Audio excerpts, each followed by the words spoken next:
Good afternoon, and thank you for joining me at the Rockville Center Teacher Association workshop entitled What is UbD? Understanding by Design, crafted by Grant Wiggins and J. McTighe in 2005. This is a short book review presentation. Enjoy. What is Understanding by Design? In a nutshell, it is teaching for understanding. It is a disciplined way of thinking about the design of curriculum, teaching and learning processes, and assessment. It is a strategic tool for proactive teachers. Understanding by Design's framework is supported by research and classroom observations, proving that powerful learning experiences result in deeper, enduring understandings built on and above factual knowledge. Conceptual understandings are more enduring, or big ideas with real-world contexts. McTighe had a critical transformation early on in his teaching career.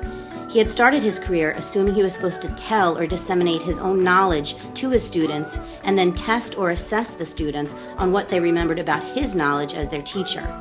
He transformed his teaching, realizing that he needed to teach his students how to make meaning of content on their own in order for them to own their understandings and make them enduring. If he could get students to make connections and transfer their knowledge into new contexts, he was truly teaching them how to learn and think.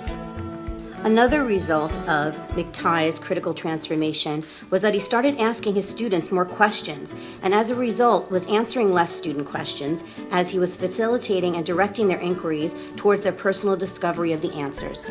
McTighe's critical transformation relates directly to the creation of Understanding by Design. As a critically reflective educator, he began teaching with the end in mind and crafting supporting lessons using inquiry as a vehicle for instruction. This approach is directly related to the UbD, or Understanding by Design framework, with meaningful and relevant assessments supported by dynamic teaching and learning experiences that consider different learning styles and student interests. Wiggins and McTighe highlight the difference between knowledge versus understanding.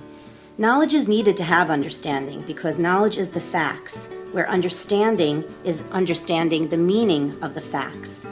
Understanding is the ability to examine, justify, critique, and self-assess. This framework encourages an important shift from coverage of content towards discovering and uncovering material for enduring conceptual understandings. So what's the big idea with conceptual understandings? According to Wiggins and McTighe, the larger concepts and ideas are the most transferable because they are the most applicable and interconnected. So how does the Understanding by Design framework work? First things first, this backwards design process starts with the end in mind and fosters a growth mindset. There are 3 stages to the Understanding by Design template or framework, and the first stage is desired results, starting with the end in mind. What do I want my students to understand and be able to do by the end of the unit or course of study? Stage 1 of the framework uses the power of questioning to drive the unit through inquiry. Inquiry-based learning uses the powers of questioning to foster curiosity and inspire the desire to learn and to investigate. Essential questions can be very broad, or questions could be more factually based, conceptually based, or debatable. Stage 2 is determining acceptable evidence to ensure that the desired results were met. The creation of a summative assessment occurs at this point, and it must be related directly to the objectives and offer meaningful and relevant opportunities for students to evidence the transfer of their understandings. Curricular priorities and assessment methods are considered during Stage 2 of the framework. Such assessment methods include traditional quizzes and tests and can scaffold to performance task designs and projects. My favorite type of evidence is project-based performance task designs, such as the GRASPS acronym you see here.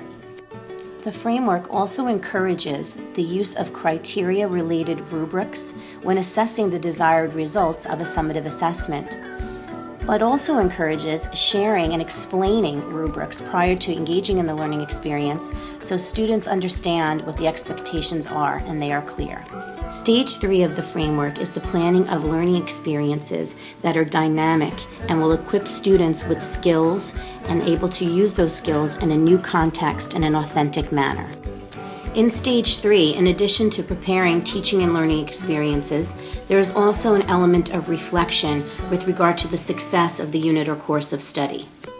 For Stage 3, Wiggins and McTighe developed a Where-To chart, which helps sequence the teaching and learning experiences that will equip students to engage with, develop, and demonstrate the desired understandings.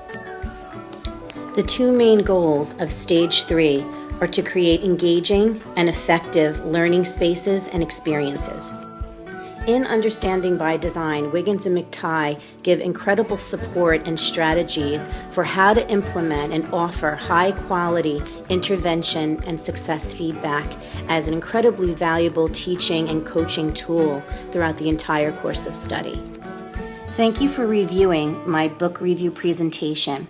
I chose to focus on Understanding by Design by Wiggins and McTighe because this research-based book and framework motivates and challenges me, both personally and professionally, as a caring and dedicated teacher leader. I've experienced an improvement in student achievement as a result of Understanding by Design's framework, and my skills and talents as a teacher have developed significantly. Thank you.